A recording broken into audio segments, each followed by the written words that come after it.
Magandang araw sa lahat, welcome po ulit dito sa atin channel ang Biyahe e Komida. Punta tayo sa atin topic.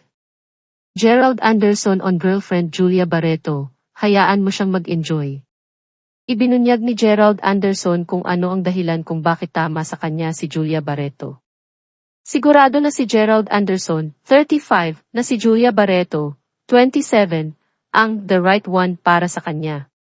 Siyempre, 5 years na kami, di ba? Diretsong sagot ni Gerald nang tanungin siya ukol dito.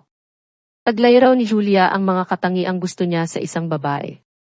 Yung personality niya, yung pagiging fighter niya, yung pagiging malambing niya.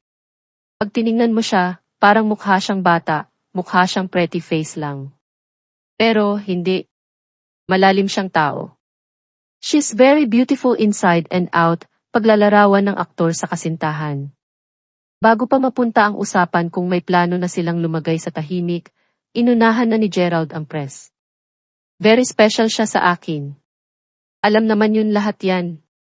Hindi naman magbabago yan.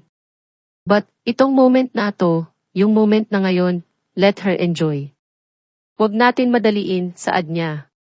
Humarap si Gerald sa entertainment press noong August 24, 2024 sa Studio 8 ng ABS-CBN.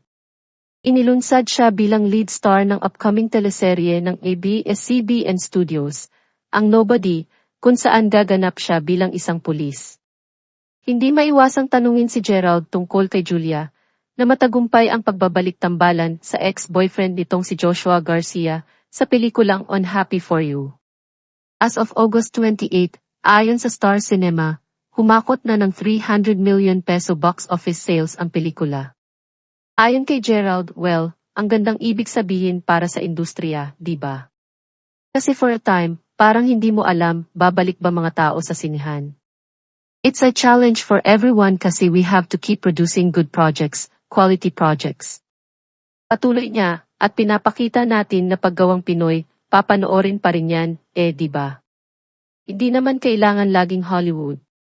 Lagi ko sinasabi ito, I think we have the best actors in the world.